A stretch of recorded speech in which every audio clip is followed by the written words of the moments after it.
सबसे पहली हत्या जो मैंने देखी वो मुझसे कुछ फुट की दूरी पर हुई थी। जब मैं दूध लेने गया था, मैंने सिर्फ 10 फुट की दूरी से देखा उसे। उन्होंने उसे 7 बार गोली मारी थी। और मैंने एक के बाद एक बहुत सारी मौतें देखी अपनी ज़िंदगी में। साउथ ब्रॉक्स की सड़कों पर आपको एक हत्यारा, एक लूटमार करने वाला और एक बहुत चालाक इंसान बन के जीना होता है। मेरे पिता की तरफ के लोग तांत्रिक और भूत सिद्धि करने वाले थे। हम तंत्र मंत्र और भूत सिद्धि करते थे। हमारा कांटेक्ट खुद शैतान से था। मुझे याद है कि मेरे पिता कमरे में जाया करते थे शैतान की पूजा करने के लिए, और मैं शैतान की उपस्थिति को भी महसूस कर पाता था। और मेरे पिता आराधना करते थे, टंग्स में बोलते थे, शैतान की अन्य भाषाएं बोला करते थे, दुष्ट आत्माओं की। और वहाँ वो फूल चढ़ाते, कैंडल जलाते और पानी डालते थे। शाम को 7 बजे से लेकर सुबह 5 बजे तक मैं एक डिमोनिक चर्च में जाता था, जहाँ तंत्र मंत्र भी सिखाया जाता था। मुझे ट्रेन किया जा रहा था। मैं ट्रेंड हो रहा था तांत्रिक बनने के लिए। मुझे भूत सिद्धि करने वाली जादूगरनी औरतें जो 30 साल से, 40 साल से, 50 साल से अपने धर्म में लगी हुई थी, ये सिखा रही थी कि कैसे बात करनी है प्रिंसिपैलिटीज से, शैतान से, ज़मीन वाली दुष्ट आत्माओं से। आप शैतान से डायरेक्ट बात नहीं कर सकते, आपको पहले अधिकार कमाना होगा। जो सबसे पहली बार भयानक हत्या हुई थी, जो मैंने बताया, वो यहाँ इस घर में हुई थी। हस्बैंड ने 52 बार पत्नी को चाकू मारा था और उसके सर को काट के अलग कर दिया था। हम उसकी बेटी के साथ खेला करते थे, इसलिए जब हम उसे छोड़ने आए यहाँ पर, तो वो यहाँ खड़ी थी और उसको पता चला कि उसकी माँ इस तरह से टुकड़ों में काटी गई। इसी घर में हुआ था ये। एक बार मैं अपने स्कूल में अपने दोस्तों के साथ खेल रहा था, तो वहाँ एक पास्टर आए, एक बैंड भी उनके साथ आया था और वो गाना गाने लग गए, लोग इकट्ठा हो गए और वहाँ बड़ा अद्भुत माहौल बन गया। पूरे स्कूल में एक खुशी की लहर दौड़ गई और मैं एक टूटे हुए परिवार से आया था। वहाँ पास्टर स्टेज पे खड़े होकर बाइबल की कुछ बात बता रहे थे, बाइबल की कहानियाँ बता रहे थे, परमेश्वर कैसे सबसे प्यार करता है, और वो यही सब बता रहे थे। पहली बार मैं थोड़ा सा जुड़ा कि वाह, शायद परमेश्वर मुझसे प्यार करता है। हो सकता है परमेश्वर को मेरी या मेरे परिवार की ज़रूरत है। शायद परमेश्वर मुझे और मेरे परिवार को छूना चाहता है, हमारी परिस्थिति बदलना चाहता है। मुझे भी थोड़ा प्यार मिल सकता है, मुझे भी मिल सकता है। और वो मेरी तरफ चलते हुए आ रहे थे और मुझे पहली बार प्यार बहुत महसूस हो रहा था, इतना कि मैं समझा नहीं सकता। और ये पास्टर स्टेज से उतर के लोगों के लिए प्रार्थना कर रहा था, उन्हें छू रहा था, और मुझे लगा कि अब मेरी बारी है, अब ये पास्टर मुझे छुएगा और अब यीशु मुझे कबूल करेंगे और मुझे जताएंगे कि प्यार होता क्या है। और ये पास्टर मेरे बगल से चले गए। उन्होंने मुझे कभी नहीं छुआ। उन्होंने उन्होंने मुझे बिल्कुल नहीं छुआ। वो नीचे लाइन तक आए, मेरे पास आए और मेरे पास से गुजर गए और दूसरे लोगों को छुआ। मुझे लगा, ओह, यीशु ने भी प्यार नहीं किया, पिता ने प्यार नहीं किया, मेरा घर परिवार भी टूटा हुआ है। यीशु को शायद अच्छा लगता है कि मेरी माँ मार खाती है, मेरे भाई और मैं भूखे सो जाते हैं। उससे शायद अच्छा लगता है कि हमारे अपार्टमेंट में लाइट नहीं है, हम स्कूल में मिसफिट हैं, उसे हमारा स्कूल आना भी अच्छा नहीं लगता। ये जो यीशु है ना, ये भी मेरे बाप की तरह ही है, इनमें कोई अंतर नहीं है, ये भी मेरे पिता जैसे ही हैं। और मैं टूटा हुआ और बड़ा उदास अपने घर पहुंचा। और मुझे याद है 1 या 2 हफ्ते बाद लगभग, मैं स्कूल के बाहर थोड़ी मस्ती कर रहा था, अपने दोस्तों के साथ मज़े ले रहा था, और मैंने सुना कि कुछ नीचे गिरा। वो एक वुडू नेकलेस था। मैंने उसे उठाया और पहन लिया। उसमें बहुत सारे रंग थे और ये नेकलेस ही मेरा शैतान के साथ पहला कांटेक्ट था। कुछ समय के बाद हम टैरो कार्ड रीडिंग करने गए। वहाँ मैं जब गया तो मैं लगभग 10 साल का था, मैं छोटा ही था। वहाँ पर जो औरत भूत सिद्धि करती थी, टैरो कार्ड रीडिंग करती थी, वो विच लेडी, उसने मुझ में अपनी आंखें बिल्कुल धंसा दी। वो बिल्कुल मुझ पर फिक्स हो गई। हमें ये लड़का चाहिए, हमें ये लड़का चाहिए ही चाहिए। हम इसे सेंटेरिया का रिसर्च करने वाला बनाएंगे और ये स्पिरिचुअलिज्म को भी आगे बढ़ाएगा। स्पेनिश में आत्माओं की साधना करना डिमोनिक है और सेंटेरिया संतों की पूजा कहलाती है, लेकिन वो है दुष्ट आत्माओं की पूजा। और अगर ये तुमने हमें नहीं दिया तो ये 30 दिन में अपनी आंखें खो देगा। मेरी माँ होने के नाते मान गई और उसने अपना फर्नीचर बेच दिया, उसने अपना बेडरूम सेट बेच दिया सिर्फ $250 जुटाने के लिए, ताकि मेरी पहली सेरेमनी हो। इस औरत ने मेरी माँ के दिल में बहुत डर बैठा दिया था और मेरी माँ ज़मीन पे सोने लग गई क्योंकि उसके पास बेड नहीं था और वो ये भी नहीं चाहती थी कि मेरी आंखें खोएं। तो इन लोगों ने मुझे अंधकार की दुनिया में आगे बढ़ाया जब मैं 10 साल का था। फिर पहला एनकाउंटर जो मेरा हुआ, मैं जब 10 साल का था, वहाँ डेविल आया और उसने ऑफरिंग भी कबूल कर ली। मेरी ज़िंदगी अब शैतान को सौंप दी गई थी और उन्होंने मेरे गले में 5 मालाएं पहनाई। ये 5 तरह की बड़ी दुष्ट आत्माएं थीं जो आसमानी मकामों में रहती हैं। ये शैतान के नीचे होती हैं। उन्होंने ये मेरे गले में पहना दिया, जिन्हें सेंटेरिया कहते हैं। उन्होंने कहा कि यही रूहें आज से तुम्हारी मदद करेंगी और ये तुम्हारे स्पिरिचुअल गार्डियन एंजल्स हैं और अब से यही तुम्हारी आगे को फिक्र करेंगे। ये जो कोने की बिल्डिंग आप देख रहे हैं इधर इस कोने की, ये पूरी लगभग खाली रहती थी और मैं और मेरा भाई यहाँ ऊपर से उतर करके और पंप से पानी लेने जाते थे। ये वाला पंप था वो। ये खाली थी और ज़्यादातर अपार्टमेंट यहाँ के खाली ही थे और मैं और मेरा परिवार ही सिर्फ यहाँ रहते थे। मेरा जो पूरा चैपल था वो इन्हीं सब कामों में लगा हुआ था। वो शैतान की पूजा करते थे और हम डिमोनिक चर्च में जाते थे शाम को 7 बजे से लेकर सुबह 5 बजे तक। भूत सिद्धि वाली औरतें और तांत्रिक हमें सिखाते थे। वो बुलाना सिखाते थे, नियम कायदे और अधिकार के विषय में सिखाते थे। इस जगह को कौन देखता है, ऊपर हाकिम कौन है और यहाँ की प्रिंसिपलिटीज का नाम क्या है और किस तरह से हमारा चैनल काम करता है। 13 साल का होते होते मुझे शरीर से आत्मा को अलग करना आ गया था और मैं शरीर घर में छोड़कर स्पिरिट रेल में निकल जाता था अलग क्षेत्रों में और जाकर वहाँ श्राप बोलता था। अंधकार का साम्राज्य बढ़े और आस पड़ोस श्रापित हो जाए। यहाँ पर होमोसेक्सुअलिटी आ जाए, यहाँ पर डीमंस आ जाए, यहाँ पर spirit of murder, spirit of suicide आ जाए। मुझे अपने आस पड़ोस में ये सारे चैनल्स चलाना आ गया। 15-16 की उम्र आते आते मैं हॉस्पिटल्स में जाके आईसीयूज़ में मौत हो जाए ऐसा बोलता, दूसरे कमरों में मौत हो, ये इंसान मर जाए, ताकि डेविल की नज़र में मेरा लेवल या मेरा ओहदा और बढ़ सके और मैं न्यूयॉर्क सिटी का सबसे बड़ा डेविल वर्शिपर बनना चाहता था। शैतान मेरा बाप बन गया, उसने मेरे बाप की जगह ले ली क्योंकि मैंने ऐसी दुआ की थी कि मेरे बाप को मार दो। 33 साल की उम्र में मेरे बाप को चेहरे पर गोली मार करके ख़त्म कर दिया था एक नाइट क्लब में एक औरत की वजह से। जब वो घर आ रहे थे शैतान ने उन्हें ले लिया और उसने कहा कि मैंने पुराने से नए को बदल दिया है और ऐसे डेविल मेरा बाप बना। एक क्लब था इस जगह पर और वहाँ मेरे बाप को मारा गया था जब उनकी उम्र 33 साल की थी। मैंने बताया था ना कि जब मैं छोटा था लगभग 11 साल का था तो यहाँ पर एक कॉर्नर पर स्टोर हुआ करता था इधर साइड। जब मैं दूध का गैलन लेने गया था मेरे सामने उस आदमी को मारा गया था। शैतान का पुजारी होने से मेरा ओहदा अब बढ़ चुका था और इतना बढ़ गया था कि मैं प्रिंसिपैलिटीज़ को और दुष्टात्मा को इधर से उधर भेज सकता था और मैं जैसे आपके साथ यहाँ बैठा हूँ ऐसे मैं शैतान के साथ बैठा करता था और वो ह्यूमन फॉर्म में आ जाता था। उसकी उपस्थिति आती थी और मैं सारी रात उससे बात करता था और वो मुझको असाइनमेंट्स देता था। मैं अच्छे क्लब्स में और लॉन्ज में जा कर के चेक करता था कि किसको मैं अंधकार के साम्राज्य में ला सकता हूँ। मैं उनको उनका भविष्य बता देता था, उनकी ज़िंदगी के बारे में उन्होंने क्या क्या किया है और उनके साथ क्या होने वाला है ये सब बता देता था। उन्हें बिल्कुल ये अंदाज़ा नहीं था कि मैं कौन हूँ। मैं बस दुष्टात्माओं की शक्तियों से भरा था। मैं खून भी चखा करता था। हर हफ्ते मैं जानवर को काट कर उसका खून पीता था और कभी समय नहीं हुआ या पैसे नहीं हुए तो खुद का हाथ काट करके खुद का खून पी लेता था। हमारे ग्रुप में और जिन लोगों के साथ मैं था वो सब डीमन से जुड़े हुए थे। उनमें डॉक्टर्स थे, लॉयर्स थे, उसमें प्रिंसिपल्स और जजेस और पुलिस ऑफिसर्स भी शामिल थे जो जादू टोने में लगे हुए थे। सिंगर्स जो आज की डेट में बहुत मशहूर हैं वो भी थे। मैं एक हवा के हाकिम को दूसरी जगह भेज सकता था, नीचे ज़मीन की दुष्ट आत्माओं को दूसरी जगह भेज सकता था ताकि उस जगह की चर्च बंद हो जाए, चर्च की ग्रोथ बंद हो जाए और लोगों के सेव होने के सारे मौके छिन जाएं। कभी कभी मैं शराब में धुत होकर के दुष्ट आत्माओं से इतना भर जाता था कि सड़क के बीच में खड़ा होकर के परमेश्वर से कहता था, सुन तुमसे भी थोड़ा उलझना चाहता हूँ, आओ थप्पड़ मारूं या थूक दूं तुम्हारे मुंह पर, आओ भिड़ के दिखाओ नीचे। मेरी शादी भी हॉलोइन पे हुई थी। शादी भी डिमोनिक थी जो मैंने हॉलोइन पे की थी। दूसरी दूसरी प्रिंसिपैलिटीज़ के डीमंस आए थे मेरी शादी में। कोई इंसानी जात मेरी शादी में नहीं आई थी।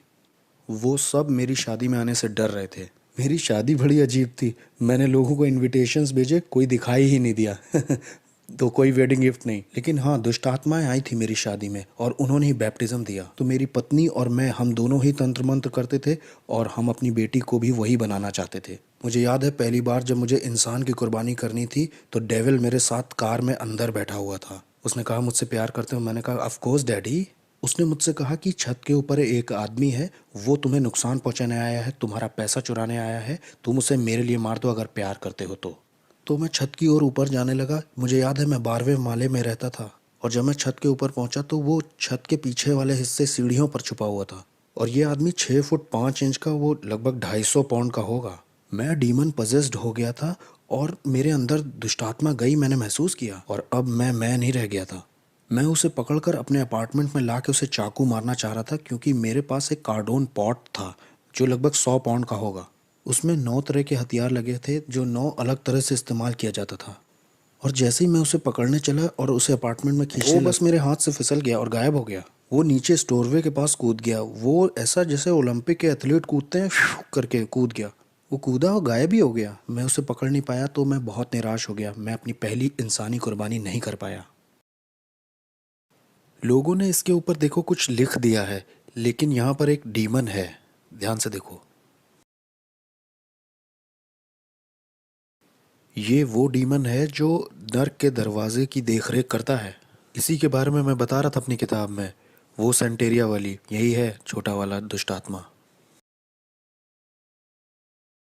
ये वो दुष्ट आत्मा है जो हेटी को चलाती है। हेटी के ऊपर जो प्रिंसिपैलिटी है ना, वो यही है। और वहाँ पर जो वो वाला है ना, वो इस्लाम के ऊपर हाकिम है। अब यहाँ आगे आओ, ये देखो, लोगों को फंसाने के लिए द ट्रुथ। क्या हंसी आ रही है? सच, ये तुम्हें आज़ाद करेगा। ये देखो, ये भी ऊपर लगाया है ताकि लोगों को लगे कि ये भी इसी का हिस्सा है, मतलब ये इसका हिस्सा है। ये जगह कौन सी है? इस जगह को बोटानिका कहते हैं। ब्रॉन्क्स में जो लोग रहते हैं वो अगर जादू टोना तंत्र मंत्र करना चाहते हैं तो यहीं से सामान खरीद के ले जाते हैं, दूसरों को परेशान करने के लिए या मारने के लिए। आओ, हम अंदर चल सकते हैं। अगर मैंने कह दिया आप 30 दिन में मरने वाले हो तो 30 दिन में तुम मर जाओगे, तैयारी कर लो। मुझे बिल्कुल परवाह नहीं कि आप कहाँ काम करते हो, आप किसे जानते हो। आई डोंट केयर कि आप अपने आप को क्या बुलाते हो। आप कहो आप कैथलिक हो, आप क्रिश्चियन हो, आप एक बिलीवर हो। मैं आपको मार सकता था जब तक आपका यीशु से जीवित संबंध ना हो। मेरी बिल्डिंग के नीचे एक औरत रहती थी। वो एक दिन ऊपर आके बोली कि मेरा पति मुझसे धोखा कर रहा है। वो जिस औरत के साथ धोखा कर रहा है उसे मार दो तुम जादू टोना करके, मैं कितना पैसा दूं। मैंने कहा मैं पहले शैतान अपने पिता से पूछूंगा और फिर तुम्हें बताऊंगा, तुम 2 दिन बाद आना। फिर वो औरत आई और शैतान ने मुझे बताया कि एक कॉफिन बॉक्स, 21 ब्लैक कैंडल्स और उस औरत की एक मूर्ति बना करके उस कॉफिन में डाल देना, जादू टोना करने के लिए और उस औरत को मारने के लिए। 21 दिन में उसकी मौत हो जाएगी। 21 दिन में हम उसका फ्यूनरल देखेंगे। तो वो औरत आई, मैंने उससे कहा मैं $10,000 तुमसे लूँगा उस औरत को मारने के लिए। उसने कहा ठीक है। मैंने कहा अरे तुम्हारी मेरी जान पहचान है, मैं तुम्हारे घर भी आता था। तुम एक काम करो, 7,000 देना, 30% ऑफ दे रहा हूँ तुम्हें। मैं मार दूंगा उसे, 30% ऑफ है तुमको, $7,000 दे देना बस। जब वो औरत मेरे घर से जा रही थी तो बोल के बोली वैसे वो औरत क्रिश्चियन है। उसने कहा वो मसीही है। मैंने कहा अब मैं उसे फ्री में मारूंगा। मैंने कहा मैं उसको अब फ्री में मारूंगा, मुझे इन क्रिश्चियंस को एक सबक सिखाना है। मैं उसे अब फ्री में ही मारूंगा। मैंने कहा मुझे तुम्हारा पैसा नहीं चाहिए, मैं फ्री में मारूंगा। तो मैंने उस पर तंत्र मंत्र किया, वूडू किया, लेकिन 21 दिन होने पर भी वो मरी नहीं। एक एक महीना हो गया वो मरी नहीं। और मुझे लगा अरे ये हो क्या रहा है, ये मेरी इज्जत का सवाल था।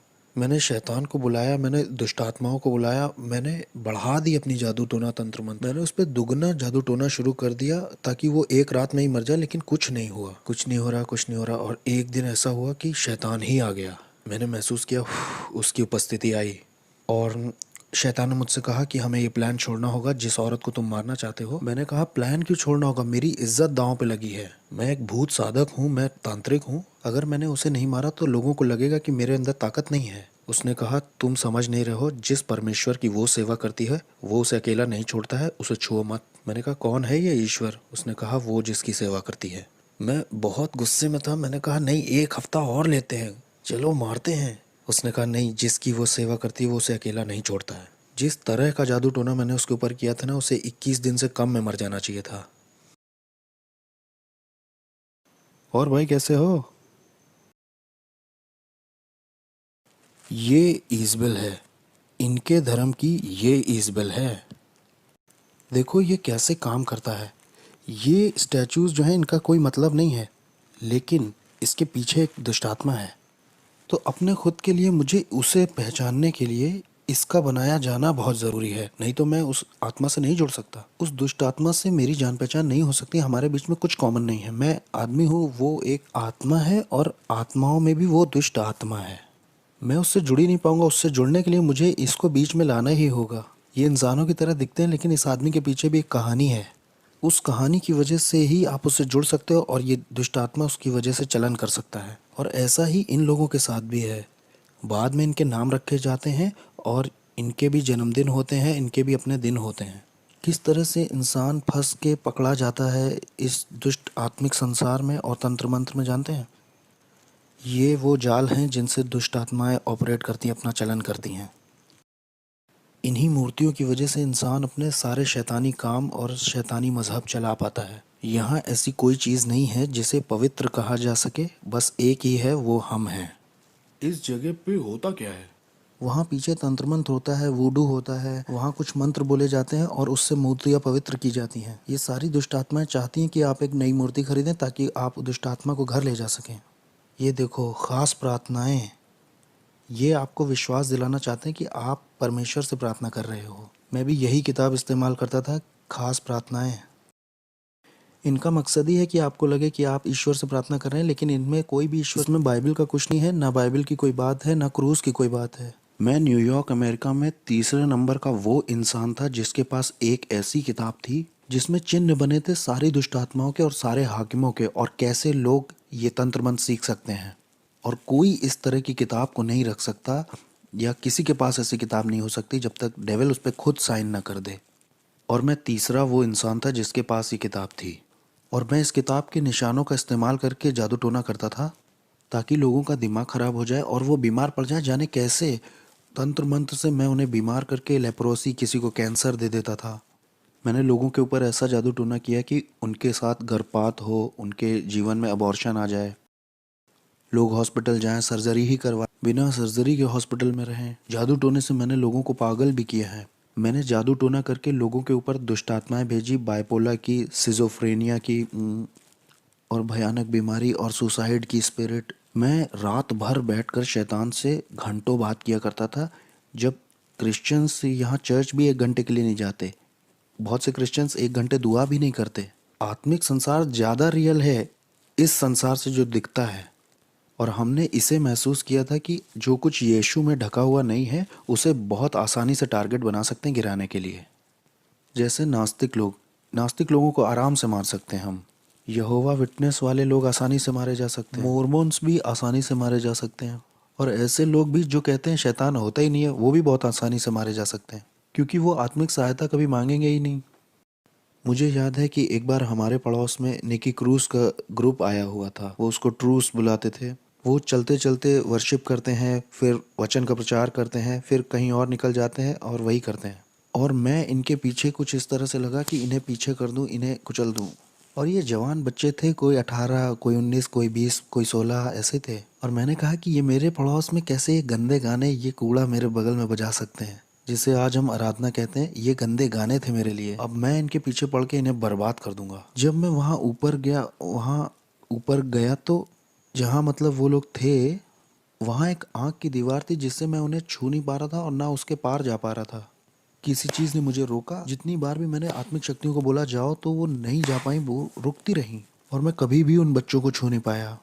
मैंने कहा कुछ तो सही नहीं है, कुछ तो ऐसा है जो सही से नहीं हो रहा। फिर मैं वहाँ से निकल गया। मैंने कहा अब मैं इनके साथ नहीं लगूंगा, इन्हें अकेला छोड़ देता हूँ। ठीक है, ये पहला राउंड जीत गए। तो क्या इस वक्त आत्माएं हमें देख रही हाँ, हैं? वो हमें देख तो रही हैं। हाँ, वो देख रही हैं। तो हम सुरक्षित हैं, हम सुरक्षित हैं हाँ, ना? हम सुरक्षित हैं। हम यीशु के लहू में ढके हुए हैं। यीशु के खून जैसा कुछ भी नहीं है। Okay okay. आमीन। वो हमें छू नहीं सकते। हमारे पास सुरक्षा का बाड़ा है। हमारे चारों ओर सुरक्षा का बाड़ा है भाई। हम यहाँ आ सकते हैं और हम यहाँ की दुष्ट आत्माओं के पीछे भी पड़ सकते हैं, और हम इस जमीन को यीशु के नाम से श्राप भी दे सकते हैं, और शैतान हमारा कुछ कर भी नहीं सकता। मेरे पास बहुत पैसा था, बहुत बढ़िया कारें, बहुत सुंदर लड़कियां थीं। मेरे पास दुनिया का सब कुछ था। मेरे पड़ोसी मुझसे डरे हुए थे, क्योंकि जो मैं था, वो कहते थे तुम इससे उलझोगे तो तुम्हारे घर के लोग मरेंगे, तुम इससे उलझे तो ये बंदूक नहीं चलाएगा, ये सोते में मार देगा सबको। मेरे बाप शैतान ने मुझे बहुत बढ़िया चीज़ें दी थी, ऐसी ताकत दी थी कि लोग मुझसे डरते थे, जैसी मैं सोच भी नहीं सकता। यहाँ तक कि पुलिस भी मुझसे डरती थी, मेरे पड़ोस की सिक्योरिटी भी डरती थी। लोगों को ये मालूम था कि ये शैतान का बच्चा है, ऐसा कहते थे लोग। मैंने कई क्रिश्चियंस को घुटने पिला दिया, दुआ के लिए नहीं, क्योंकि उनमें ताकत ही नहीं थी। इसलिए नहीं कि आपका परमेश्वर ताकतवर नहीं था, मुझे गलत मत समझिए। परमेश्वर तो ताकतवर था, लेकिन बर्तन कमज़ोर था। बर्तन का कोई प्रार्थना का जीवन नहीं, ना कोई उपवास का जीवन, और ना परमेश्वर से इसका संबंध सही है। ये व्यक्ति भक्त जैसा बस बाहर से दिख रहा है, लेकिन कोई शक्ति नहीं है। ये व्यक्ति कमज़ोर है और इसके जीवन में कुछ हो भी नहीं रहा है। इसके पास बाइबल भी है, इसके पास कपड़े भी सही हैं, इसके वस्त्र सही हैं, लेकिन इसका कोई जुड़ाव नहीं है यीशु के साथ, क्योंकि ये उसकी इच्छा से बाहर है, उसकी प्रतिज्ञाओं से बाहर है और इसके डिवाइन पर्पस से भी बाहर है। इसलिए मेरा उस पर अधिकार है, मैं उसको गुलाम की तरह बना लूँगा, मैं उसे तोड़ दूंगा, उसके साथ तंत्र मंत्र करूँगा, मैं करता जाऊँगा एक मसीही से दूसरे मसीह, एक चर्च दूसरा चर्च, कई सारे। मैं हर वो चीज़ गिराता जाता जो यीशु के क्रूस को दिखाती थी।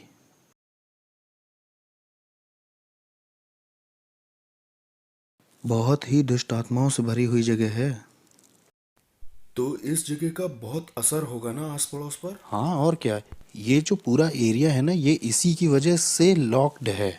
ये शैतान का गढ़ है, हम शैतान के गढ़ में गए थे। इस गढ़ का पूरा बाजार नरक से था। सोचिए, ये जाते हैं $100-200 लेकर के ये सब खरीदने के लिए, और इससे उन्हीं का नुकसान होता है, इससे दूसरों का, गरीबों का भला हो सकता है। इससे उन्हें लगता है कि उनकी ज़िंदगी और अच्छी हो जाएगी, उनकी ज़िंदगी और बेहतर बन सकती है। इससे वो सोचते हैं कि उनकी उन्नति होगी, उनके शाप, उनकी पीढ़ियों के शाप टूटेंगे। ये मोमबत्तियाँ, ये वुडू खरीदने से इन्हें लगता होगा, लेकिन परमेश्वर कहता है कि ये तुम्हें फ्री में दे रहा हूँ मैं, बस अपनी ज़िंदगी मुझे दे दो और मैं तुम्हें आज़ाद करूँगा। लेकिन ये इन्हें नहीं चाहिए, ये उनके लिए बहुत मुश्किल है, ये तो इनके लिए बहुत कॉम्प्लिकेटेड है। लोग इस तरह की जगह में आते हैं, $200 भी खराब करते हैं और ज़िंदगी सोचते हैं अच्छी हो जाएगी और बहुतायत से भर जाएगी। हेटी के ऊपर जो दुष्ट आत्मा है उससे मेरा कांटेक्ट था, उसका नाम है कैंडेलो, उससे मेरा संपर्क था। और मायामी के दुष्ट आत्माओं से भी संपर्क था, अफ्रीका की दुष्ट आत्माओं से भी था, न्यूयॉर्क के ऊपर जो हवा के हाकिम हैं उनसे भी था, कुछ और भी थी जो दुनिया भर में जाना चाहती हैं। यहाँ पे एक सड़क है, वहाँ दूसरी दुष्ट आत्माएं हैं, हाकिम हैं। 42 नंबर की सड़क पर जो दुष्ट आत्मा है वो यहाँ आना चाहती थी। मैं ये कहूँगा कि मुझ में विवेक नहीं था। मैंने अपने भाई के ऊपर, सगे भाई के ऊपर जादू टोना तंत्र मंत्र करके उसे 5 साल की जेल करा दी। अपना खुद फ्लैश एंड ब्लड था, मेरा खुद का भाई, तंत्र मंत्र से 5 साल के लिए अंदर हो गया वो। मेरा एक और भाई था, एक बार वो मेरे घर आया था बड़े एटीट्यूड में, तो डीमन उसके ऊपर कूद गया है। वो मेरे घर से ऐसे भागा, उसका पेट दर्द बहुत बढ़ गया था। मेरी माँ भी इस बात की गवाही दे सकती है। मैंने अपने शरीर के साथ बहुत सारे रीति रिवाज किए थे, इतने सारे संस्कारों से गुजरा था मैं। लास्ट वाले में मैंने अपनी आत्मा शैतान को सौंप दी थी। एक सेरेमनी में मैंने गन पाउडर और जानवर का खून पिया था, जिसे सैंसी कहते हैं। सैंसी हेशे और फ्रेंच की सेरेमनी है। ये एक दुष्ट आत्मा के साथ का संस्कार है, जिससे मैं किसी के घर जाके कुछ खाता हूँ तो वो उसमें जादू टोना नहीं कर पाएंगे, कुछ इस तरह की। और जो आप जानते हैं वो सब मैंने किया था।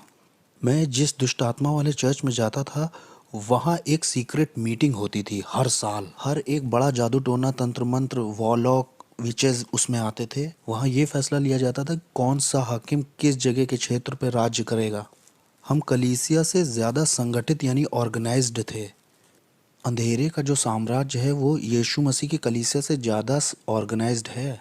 हमें पता था सेरेमनीज कैसे करनी है। अगले साल की तैयारी इस साल के ख़त्म होने से पहले ही हो जाती थी। यहाँ क्रिश्चियंस 1 घंटे के लिए प्रार्थना नहीं करना चाहते हैं। यहाँ क्रिश्चियंस का लगातार वाला रिश्ता नहीं है चर्च में परमेश्वर के साथ। मैंने 1 साल का रेस्ट भी लेना चाहा जा, और शैतान ने 1 साल के लिए मेरी आंखों की रोशनी ले ली। मैं 1 साल तक पूरी तरह से अंधा था, इसका सर्टिफिकेट भी है मेरे पास। मैं पूरी तरह से अंधा था। वो लोग मेरी यहाँ तक तैयारी करा रहे थे कि एक देखने वाला कुत्ता ले लो, और वो जो स्टिक लेके चलते हैं ना, आपने देखा होगा वो। मेरी माँ ने 1 साल मेरा ध्यान रखा। मेरी आंखें पूरी तरह से अंधेरी हो गई थी। एक बादल जैसा धुआं मेरी आंखों के ऊपर आ गया था। मैं पूरी तरह से अंधा था। और जब मैंने शैतान को अपनी ज़िंदगी वापस दे दी तो 7 सर्जरीज के बाद मेरी शैतान ने आंखें लौटा दी, और फिर मैं दोबारा देख पाया। और ये मेरी सज़ा थी जो शैतान ने दी, कि 1 साल की छुट्टी मुझे चाहिए थी। मैं 1 साल की छुट्टी लेना चाहता था। शैतान ने कहा अच्छा छुट्टी चाहिए, ये लो, और उसने मेरी आंखें ले ली। और इस तरह की दुनिया का था मैं, कि आप शैतान से पंगा लोगे तो शैतान आपको या आपके परिवार के लोगों को मारेगा। एक तरह का डर आपको हमेशा रहेगा कि आप ये धर्म छोड़ नहीं सकते। सेंटेरिया, पोलोनियम्बे, स्पिरिचुअलिज्म, ये धर्म छूटेगा नहीं। डॉक्टरों के पास कोई एक्सप्लेनेशन नहीं था कि मेरी आंखें कैसे गईं। जबकि मैं कहूँ, क्रिश्चियंस, मसीही जब गलत करते हैं या उनसे बुरा हो जाता है तो उनके घर में जो कुछ दिखाई देता है वो है दया और अनुग्रह। लेकिन अगर आप शैतान को कुछ ऐसा दिखाते हो तो शैतान को पसंद नहीं आया तो आपको या आपके परिवार को मारता है। मुझे याद है एक बार एक औरत को शैतान ने कहा इस आदमी से मत मिलना। उसने परवाह नहीं की क्योंकि वो उससे प्यार करती थी। इसलिए शैतान ने एक दुष्ट आत्मा एक ऐसे इंसान के अंदर भेजी जो सड़क पर रहता था। उसने हथौड़े से उस औरत के सिर पर 17 बार वार करके मार दिया। एक बार मैं अपने घर में बैठा हुआ था, बहुत अमेजिंग था। मैं नाइट क्लब से लौट के आया था। मैं टीवी पर जेरी स्प्रिंगर नाम का एक शो देख रहा था। वो बड़ा अजीब सा शो है, लोग उसमें एक दूसरे को मारते हैं और मुझे उसमें बड़ा मज़ा आता था। मज़े लेके मैं उसे देख रहा था, हंस रहा था और मैंने एक आवाज़ सुनी, बेटे मैं जल्दी आ रहा हूँ, तुम अपनी ज़िंदगी से क्या करोगे। एक सुनने वाली आवाज़ बहुत शार्प उस कमरे से आई थी। मैंने सोचा कि शायद टीवी से आई है। मैंने कहा ये टीवी से नहीं आई है क्योंकि यहाँ तो लोग लड़ रहे हैं, एक दूसरे को मार रहे हैं। मैं शैतान की भी आवाज़ पहचानता था। शैतान के साथ तो मैं ऐसे बैठता था जैसे आपके साथ बैठा हूँ। कभी वो इंसान के रूप में भी आता था, कभी वो कमरे में उसकी उपस्थिति आती थी। उसकी उपस्थिति आते ही कमरे का माहौल बदल जाता था। वो मेरे सामने बैठा करता था और मेरे कॉन्शियस से बात करता था। हम रात भर ऐसे बात किया करते थे। मुझे उसकी आवाज़ पता थी। ये मुझे ऐसे पता था जैसे आपको अपने हाथ पैर पता है। मुझे हर एक हाकिम के बारे में जो कनाडा पे या अमेरिका पे या कहीं का भी हाकिम हो पता था उसके बारे में। हर प्रिंसिपलिटी जो किसी मज़हब की थी वो भी मुझे पता थी, चाहे वो कोई ऑकल्ट हो, न्यू एज हो, बुद्धिज़्म हो, इस्लाम हो, सेंटेरिया हो या स्पिरिचुअलिज्म हो। मुझे हर एक दुष्टात्मा का पता था।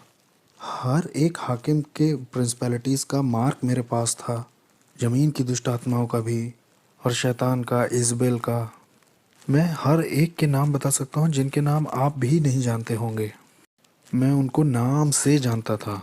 लेकिन ये आवाज़ उन सब आवाज़ों से बहुत अलग थी। वो आवाज़ जाने कहाँ से आई थी, वो हवा से आई थी वो आवाज़। मैं एक तरह के सदमे में आ गया और फिर मैंने एक तरह का दर्शन पाया अपने अपार्टमेंट के दूसरी तरफ। मैंने देखा कि पूरे आसमान में आग है और नीचे के जो लोग हैं वो उससे बचने के लिए इधर उधर दौड़ रहे हैं कि कोई जगह मिल जाए शायद। मैंने कहा ये कैसा दर्शन, मैंने उसे छोड़ दिया। और फिर मुझे याद है जब मैं सोने गया, बहुत गहरी नींद थी और मैंने एक टी शर्ट मुंह पे डाली, मैं सो गया और मैंने देखा कि मैं एक ट्रेन में हूँ, उसमें बहुत सारे लोग हैं। मैं कुछ समझ ही नहीं पा रहा था मैं ट्रेन में क्या कर रहा हूँ।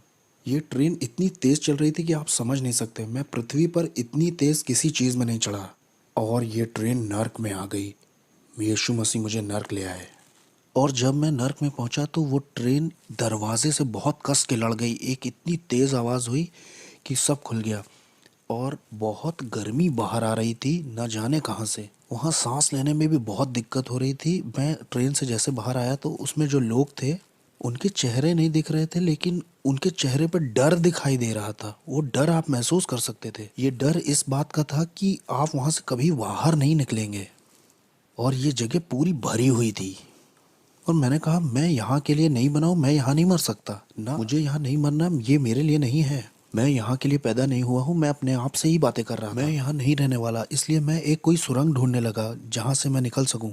तो मैं सुरंग ढूंढने के लिए आगे गया, या कोई खिड़की ढूंढने, या कोई हो सकता है वहाँ कोई जगह दिख जाए जहाँ से मैं बाहर आ सकूँ और मैं अपनी रियलिटी में लौट सकूँ। लेकिन वहाँ कोई गैप नहीं था। मुझे याद है वहाँ जितना मैं आगे उस सुरंग में जा रहा था उतना ज़्यादा मुझे डर घेर रहा था और मुझे लोगों की तकलीफ़ें सुनाई दे रही थी, आवाज़ें। वहाँ अंधेरा और डर ओढ़ लेता है जैसे कोई कपड़ा पहन लिया हो। वो आपको लपेट जैसा लेता है। वहाँ आपका कोई बस नहीं चलता है। कुछ जकड़ जैसा लेता है, वो आपको जाने नहीं देता। यहाँ तक कि मैं अपना हाथ भी नहीं देख पा रहा था। वो एक पर्दे की तरह था, जैसे आप किसी बच्चे के कुएं या जानवर के कुएं में गए हैं। ये कुएं जैसा नहीं था, मैं समझा नहीं पाऊंगा इसे। और और इसमें से बहुत गर्मी और बदबू बाहर रही थी, ऐसा जैसे न्यूयॉर्क सिटी के गटर खुल गए हों। वहाँ वो बहुत अजीब सा, बहुत अजीब। और जब मैं आगे गया तो वहाँ मुझे याद है आगे शैतान मिला। उसने कहा मैं तुम्हारा बाप था।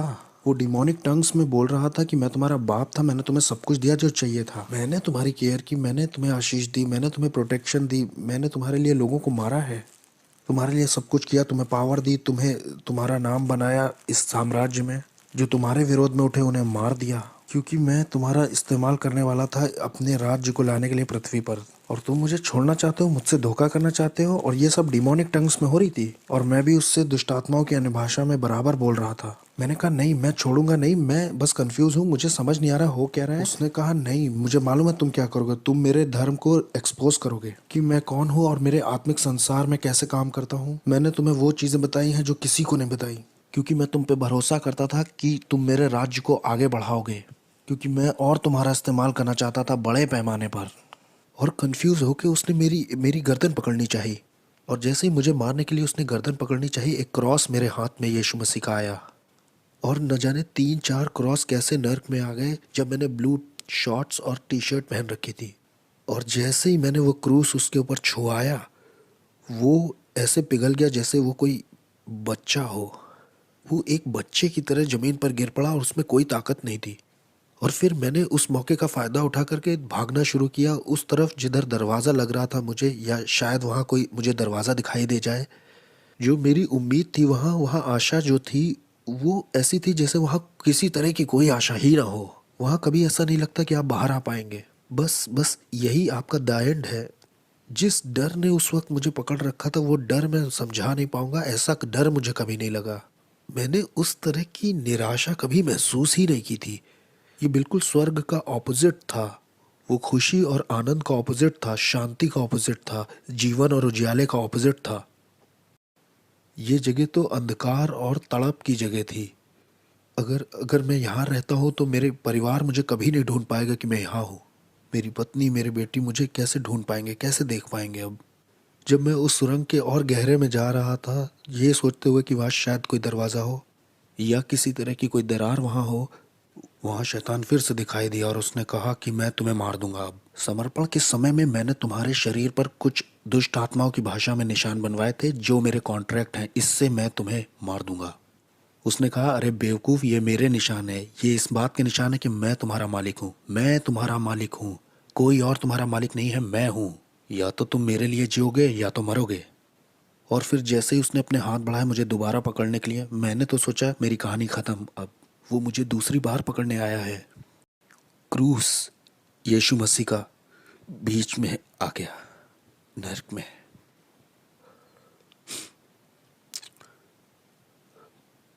कोई प्यार नहीं है क्रूस से बढ़ के, जो मेरे जैसे पापी के लिए आए नर्क में।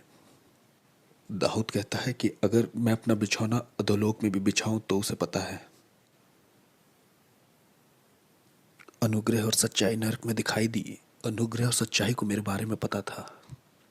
अनुग्रह और सच्चाई की मेरी जिंदगी में एक योजना थी। मेरे गलत, शैतानी, घमंडी और खुदगर्ज और स्वार्थीपन का जब अंत हो गया नर्क में, जब मेरा समय भी पूरा हो गया था, तब यीशु मसीह दिखाई देते हैं मेरे जैसे मिसफिट के लिए और कहते हैं, तुम्हारे लिए मेरे पास योजना है, मैं तुमसे प्यार करता हूँ जितना तुम सोच नहीं सकते। वो मुझे नर्क में दिखाई दिए और जब मैं वापस आया, मेरी आत्मा शरीर में वापस आई, तब मैंने अपने घुटने टेके यीशु मसीह के नाम से।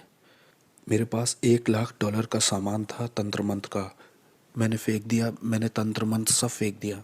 मैंने अंधेरे के साम्राज्य से जुड़ी हर एक चीज़ फेंक दी। हेटी के लोग और क्यूबा के लोग और मियामी, न्यूयॉर्क के लोगों ने सोचा कि इसे मार दे क्योंकि ये बहुत जानता है, क्योंकि इसे बहुत कुछ पता है, इसलिए इसे मारना चाहिए। हमें इसे मारना ही होगा क्योंकि ये बहुत कुछ जानता है। ये अब हम में से एक नहीं रहा, इससे मारना तो ज़रूर है। वो आए मुझे मारने के लिए, उन्होंने अपनी तरफ से कोई कसर नहीं छोड़ी। मैं दिन में सोने लगा था क्योंकि दिन और रात दुष्ट आत्माएं आती थीं और मुझे बहुत टॉर्मेंट करती थीं, बहुत सताती थीं। ये सब 30 दिन तक चलता रहा। 30 दिन तक वो मेरे गले को पकड़ते थे, वो मेरे बिस्तर को मुझे उठा के फेंक देते थे। मैं बिस्तर पर लेटे महसूस करता कोई मेरे बगल में लेटा हुआ है, बर्फ़ के जैसा कोई ठंडा, और जैसे मैं मुड़ के देखता तो मैंने डेविल को खुद देखा वहाँ लेटे हुए। ये सब चलता रहा 30 दिन तक, एक के बाद एक। मुझे सताया जा रहा था, टॉर्चर किया जा रहा था, पागल करने की कोशिश की जा रही थी। मेरे शरीर से मेरी आत्मा खींचने की कोशिश की जा रही थी। मैं रात में ऐसे डरता था जैसे रात में कभी नहीं डरा। 30 दिन तक मैं चिल्लाता रहा और मुझे प्रार्थना करना भी नहीं आता था, सिर्फ बोलता था जीसस जीसस जीसस। प्रार्थना आती नहीं थी तो वो बहन तो इस तरह से चर्च में प्रार्थना करती, लो वो भाई ऐसे प्रार्थना करता है। मैं सारी दुआओं को मिला जुला के करता था ताकि मैं अपनी ज़िंदगी के लिए लड़ सकूं। और एक दिन ऐसा हुआ कि मैं चर्च में आराधना कर रहा था और मेरे दिमाग में सवाल चल रहे थे कि क्यों तूने मेरे साथ ये सब होने दिया प्रभु। और उस दिन मैंने ये आवाज़ सुनी कि मैं देखना चाहता था कि तुम मुझसे कितना प्यार करते हो। और उसने कहा, मैं देखना चाहता था तुम कितना भरोसा करते हो मुझ पे। और उस दिन के बाद से शैतान कभी आगे को मेरे पीछे नहीं पड़ा। मैं यीशु के लिए एक इवेंजलिस्ट बन गया। तब से लेकर आज तक 14 साल हो गए हैं प्रभु की सेवा करते करते, और मैं इस चीज़ को किसी भी चीज़ से सौदा नहीं करूँगा। और मुझे पता है हालेलुया नाम की सड़क पर जॉन रिमेरेस का एक बड़ा बंगला है। एक दिन वो कहेगा, तेरा स्वागत है विश्वास योग्य दास। जिसके कान हो वो सुन ले और जिसकी आंखें हो वो देख ले।